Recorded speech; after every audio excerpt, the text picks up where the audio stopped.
everyone, welcome to Shandong Longzemachine. Today we are loading an disc wood chipper to Sri Lanka.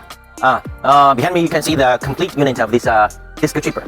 This chipper with an 6 meters input conveyor, and 3 meters discharge conveyor, and 10 meters output conveyor. This wood chipper fit with a 90 kilowatt electric motor. The capacity for this machine is 5 to 10 ton per hour.